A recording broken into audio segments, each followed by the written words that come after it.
Guys, okay, we're gonna do one more short addendum to the previous video.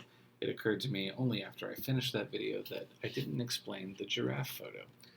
Now, the giraffe photo, um, like I mentioned in the previous video, is not something that I will apply to a design like an Easter egg. It's not a Where's Waldo thing. It's not a funny thing to hide in a cover. I think that would be a particularly jackass thing for a cover designer to do, to presume that everyone who uh, hired him would enjoy having a giraffe or some kind of joke hidden on their cover. So that's not how I use it. I want to show you how I do use it, though, which is to develop a sort of depth to the cover that I'm working on without,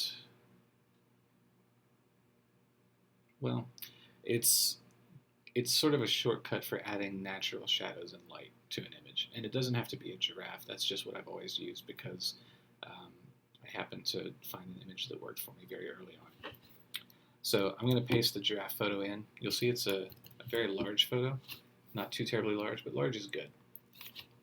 The first thing that we're going to do is do some filter work so it becomes unrecognizable as a giraffe. So we're going to go to Filter, Blur, and Motion Blur. And I'm going to set the angle here to diagonal. So you can already see we're kind of losing the texture and the recognizability of a giraffe there. The distance I usually set to something um, pretty extreme. So we get this really nice sort of almost geometric effect happening here. So here's our giraffe. The next thing that I do is apply a different blur, which is a Gaussian blur. So filter, blur, Gaussian blur. And I go for a very high radius on this one. Uh, let's try a little higher than that. Maybe even a little higher. There we go. All right, and see at this point now we've taken the image and we've blurred it beyond recognition. Unless you knew this was a giraffe to begin with, there's a good chance you would never quite know what you're looking at. Now, I desaturate this entirely. So like we did with the previous Brandon layer, we're going to hold Command-Shift-U. And then I also give it an automatic leveling, which is Command-Option-Shift-L. And you'll see that brings out some of the darks, a little bit more of the lights. And here, we'll call this giraffe, so it's easily recognizable. And then I'll adjust the blend mode so that it's applied to the image, like so. And you can see kind of the interesting way that it gives us some really, really dark areas here. It adds a little bit of texture and some natural shadow in the middle and on the bottom.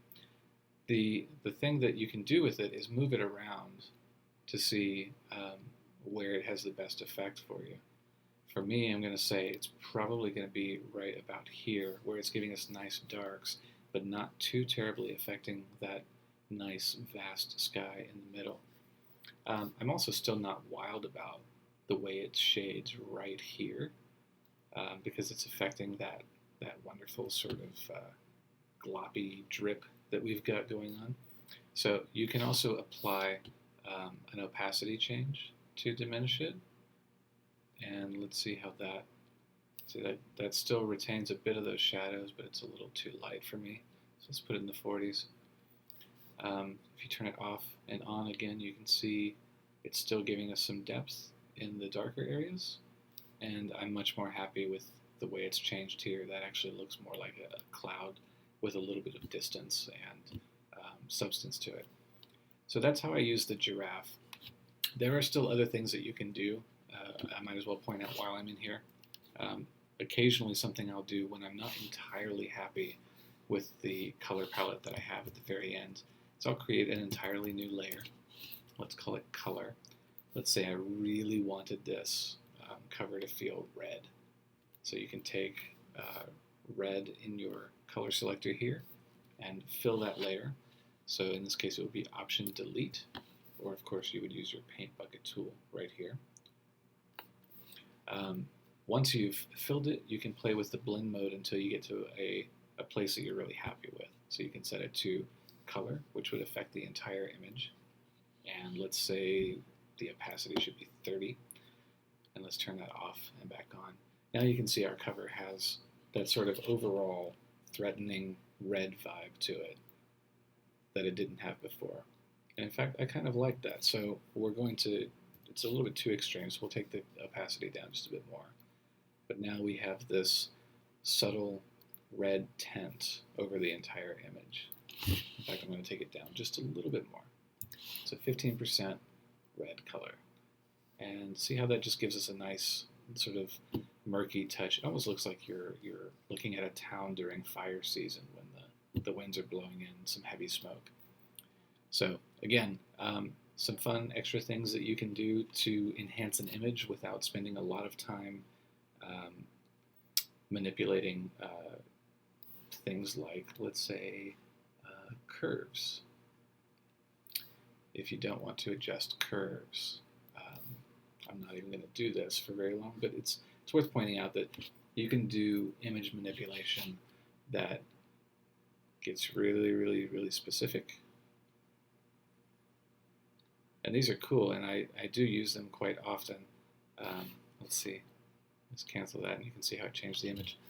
I use them quite often, but what I'm going for with this tutorial is really just the simplest, cleanest, most effective way to get you to a similar effect without you feeling like you've got to go in and learn every single slider or manipulation filter that Photoshop has built into it. So I hope this has been helpful. We will save the image from this point, and that will be our starting point for the next tutorial, which is all about, like I mentioned before, typography. So thank you again for watching the second video, and I hope you enjoyed the giraffe.